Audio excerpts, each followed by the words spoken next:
ফলটা অনেক সুন্দর হয়েছে, ফলটা অনেক ভালো, জি ধরেছে অনেক। জি। আসসালামু আলাইকুম দর্শক, অতি আনন্দের সাথে জানাচ্ছি আপনাদের আজকে আমরা একটি মিষ্টি কুমড়ার মাঠ দিবসে আসছি। মাঠ দিবসটা হচ্ছে ঝিলিক মিষ্টি কুমড়া। এটি হচ্ছে জয়পুর বীজ মেলার একটি প্রোডাক্ট। আলহামদুলিল্লাহ আমরা এই যে মাঠে আসলাম, আর আজকে মাঠে আসার পরে এই যে বীজটি আমরা যে দিয়েছিলাম সেটা থেকে যে বপন করার পরে যে মিষ্টি কুমড়া, এটি নিয়ে কিন্তু আজকের মূলত আলোচনা। তো দর্শক যারা আমাদের এই ভিডিওটি দেখছেন দেশ কিংবা দেশের বাইরে, তাদের জানা আন্তরিক অভিনন্দন, শুভেচ্ছা। বিশেষ করে মিষ্টি কুমড়া নিয়ে আমি আপনাদের সামনে আজকে বলতে চাচ্ছি। মিষ্টি কুমড়াটা আমাদের অঞ্চলে অর্থাৎ চাঁপাইনবাবগঞ্জ জেলা ভোলাহাট উপজেলার মধ্যে অবস্থিত। এই ভোলাহাট উপজেলায় এই মিষ্টি কুমড়াটি একটি অর্থকারী ফসল হিসেবে কিন্তু এখন প্রচুর আলোড়ন সৃষ্টি করেছে। সবচেয়ে মজার কথা হচ্ছে আমাদের চাঁপাইনবাবগঞ্জ যেমন আমের জন্য বিখ্যাত, আজকে দিন দিন এটা কিন্তু মিষ্টি কুমড়াও কিন্তু একটা বিখ্যাত একটা ফসল হতে যাচ্ছে। তো আমার জানা মতে বাংলাদেশের মধ্যে সবচেয়ে মিষ্টি কুমড়া বেশি যে অঞ্চলগুলোতে হয়, আমার মনে হয় খুব তাড়াতাড়ি আমরা সেটিকেও কিন্তু পেরিয়ে যাব আশা করি ইনশাআল্লাহ এই কৃষকদের মাধ্যমেই। তা আজকে যে আমি মিষ্টি কুমড়ার জমিটাতে আছি এটি হচ্ছে ঝিলিক, আর এটি জয়পুর মেলার একটি বীজ, জয়পুর বীজ মেলার একটি বীজ, ভালো বীজ। এই মিষ্টি কুমড়ার বীজগুলো যে যেখান থেকে কিনেছিলেন তাদের আশা করি তাদের যে ফলন সেটা আপনারা দেখতেই পাচ্ছেন। আর আপনাদের দেখানোর জন্যই কিন্তু আজকের মূলত এই ভিডিওটি। আজ আমি আপনাদের সামনে এই যে মিষ্টি কুমড়া যে চাষাবাদ করেছিলেন যিনি, এই মিষ্টি কুমড়ার জমির ভাই একটু দেখান, মিষ্টি কুমড়ার জমিটা একটু দেখাই দেন। এটা যতদূর দেখছেন আপনার এগুলো হচ্ছে মিষ্টি কুমড়া, এগুলো অলরেডি হারভেস্ট শুরু হয়ে গেছে, বাজারে বিক্রিও হচ্ছে, উনি বাজারে বিক্রিও করে দিয়েছেন। তবে আপনারা যে আকৃতির দেখছেন এটি আরো বড় হওয়া সম্ভব ছিল। ওনার একটি পানির সেচের অবস্থা কম হয়ে যাওয়ার কারণে মিষ্টি কুমড়ার সাইজটা কিন্তু একটু ছোট হয়ে গেছে। তবে আলহামদুলিল্লাহ মজার কথা হচ্ছে এটা যে ধরতে পারে, এটা যে ধরা হয়, অর্থাৎ মিষ্টি কুমড়া যে হওয়া সম্ভব, এটাই কিন্তু তার একটা বাস্তব প্রমাণ। তো আমি আপনাদের সামনে পরিচয় করে দেবো আমার বড় ভাইয়ের সাথে। উনি কিন্তু এই মিষ্টি কুমড়াটি চাষাবাদ করেছিলেন। ভাই আপনার নামটা যদি একটু বলতেন। আমার নাম মোহাম্মদ আব্দুল্লাহ। আব্দুল্লাহ ভাই, আচ্ছা আপনার গ্রাম হচ্ছে ময়ামারি, থানা হচ্ছে ভোলাহাট, আচ্ছা জেলা চাঁপাইনবাবগঞ্জ। আচ্ছা আমি আপনার কাছে জানতে চাচ্ছি, আপনি যে মিষ্টি কুমড়াটি করলেন এই যে জয়পুরের ঝিলিক, এটার সম্বন্ধে একটু যদি বলতেন, এটা কেমন হলো, ফলটা কেমন হলো, আগামীতে কেমন হতে পারে, এটা যদি একটু বলতেন। ফলটা অনেক সুন্দর হয়েছে, ফলটা অনেক ভালো, জি ধরেছে অনেক।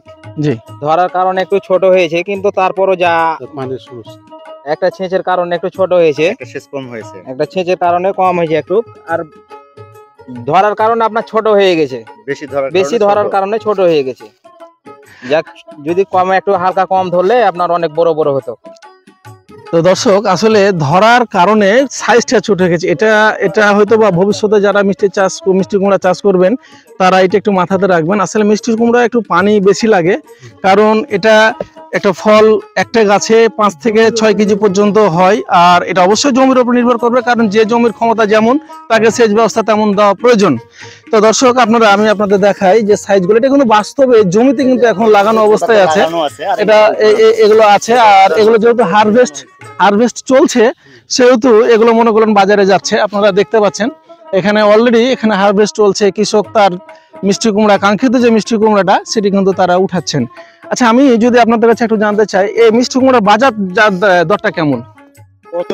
1500, তারপর 1400, 1300, এখন বর্তমান 800 টাকা।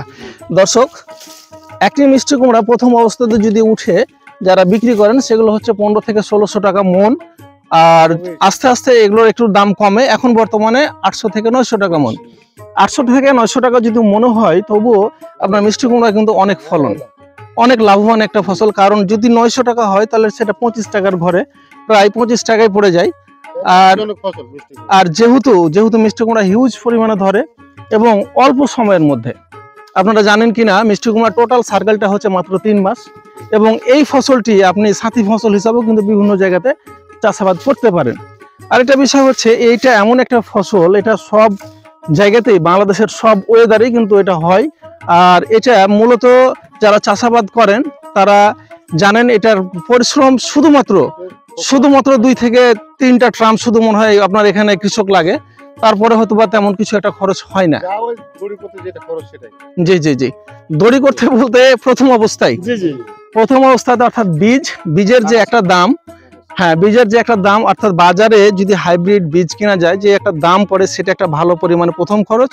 সেকেন্ড খরচ হচ্ছে যেটা কামলা দিয়ে করবে, অর্থাৎ পাইট লাগে, সেটার একটা খরচ। পরবর্তীতে সার।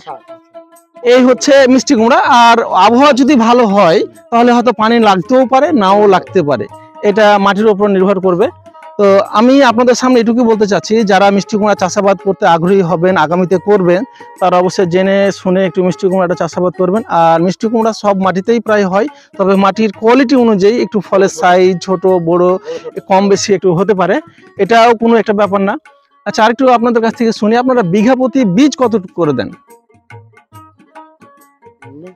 12 থেকে 13 প্যাকেট। ফাঁকা জমিতে 13 প্যাকেট। সরকারি ফর্মুলা 8 প্যাকেট, কিন্তু 8 প্যাকেটের ঘন লাগাই আমরা। মানে যে ঘন লাগালে ফলটা কম হবে, বড় হবে, মানে হাইব্রিড ফল কম ধরে, তো জি জি, ওই জন্য ঘন করে লাগাই। তার মানে আপনারা ঘন লাগান। 1 বিঘা জমিতে 10 থেকে 12 প্যাকেট, 12 প্যাকেট, 10 গ্রামের 12টা প্যাকেট। তো দর্শক, যারা বীজের সংখ্যা হিসাবে জানেন, যারা কত প্যাকেট লাগাবেন কিংবা আসলে 1 বিঘা জমিতে কত পরিমাণ বীজ লাগে, আপনাদের একটু বলে রাখি। 60টা করে বীজ থাকে, 60টা করে বীজ আপনাদের বলে রাখি। এগুলো হচ্ছে 10 গ্রামের একটা প্যাকেট। 10 গ্রামের একটা বীজের প্যাকেট থেকে কিন্তু আপনারা জমিতে 80টা হয় না, জমিতে লাগায় 10 থেকে 12টি। অর্থাৎ এটা সাইজ অনুযায়ী বীজের কম বেশি হতে পারে। তো যাই হোক, 10 থেকে 12 প্যাকেট 1 বিঘার জন্য প্রযোজ্য। আর এটা লাগা থেকে 3 মাসের মধ্যে ফলটা উঠায়, হারভেস্ট করে। আরেকটা নাম বলি আপনাদের, এটা কিন্তু একটা মজার নাম আছে, এটা চাপের নবাবগঞ্জ জেলাতে কিন্তু এটা সম্ভব। আর ভোলাহাট উপজেলার মানুষ কিন্তু এটা নাম দিয়েছে, খুব একটা মিষ্টি নাম, সেটা হচ্ছে ডিঙ্গি।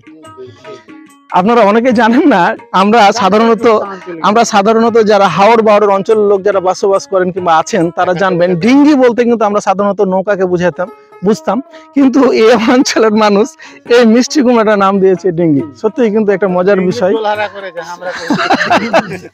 সত্যি একটা কিন্তু মজার ব্যাপার। কারণ একটা মিষ্টি কুমড়ার তাদের ভালোবাসার নাম দেওয়া হয়েছে ডিঙ্গি। তো দর্শক, এই ছিল আমাদের আজকে জয়পুর বীজ মেলার আজকের একটা ছোট্ট একটা অনুষ্ঠান। আর এটা মাঠ দিবস, আমরা কৃষক নিয়ে কিন্তু মাঠে আছি। বর্তমান যে মাঠ থেকে যে ছবি আর মাঠের যে বাস্তব দৃশ্য, সেটা কিন্তু আপনাদের দেখানোর চেষ্টা করলাম। তো ভালো থাকবেন আর আমাদের জন্য দোয়া করবেন। ভবিষ্যতে যদি আপনাদের বীজ লাগে তাহলে পরে অবশ্যই আমাদের স্ক্রিনে দেওয়া নাম্বার সাথে যোগাযোগ করবেন। বাংলাদেশে অফলাইন অথবা অনলাইন সব জায়গাতে কিন্তু আমরা বীজ ডেলিভারি দিয়ে থাকি। আর এই ছিল আমাদের আজকের ছোট্ট একটা সংক্ষিপ্ত আলোচনা বলতে পারি, কিংবা আমরা কি বলবো আপনাদের আসলে যারা আমাদের ভিডিওগুলো দেখেন, তাদের তো আপনাদের ধন্যবাদ দিয়ে ছোট করাটা আমাদের পক্ষে সম্ভব না। আপনাদের ভালোবাসার কারণে কিন্তু আমরা আছি। শেষে শুধু এটুকু বলবো, আপনাদের জয়পুর বীজ মেলার পক্ষ থেকে একটা শুভেচ্ছা, এবং সবাই ভালো থাকবেন, আমাদের জন্য দোয়া করবেন। জি, একটু আসসালামু আলাইকুম।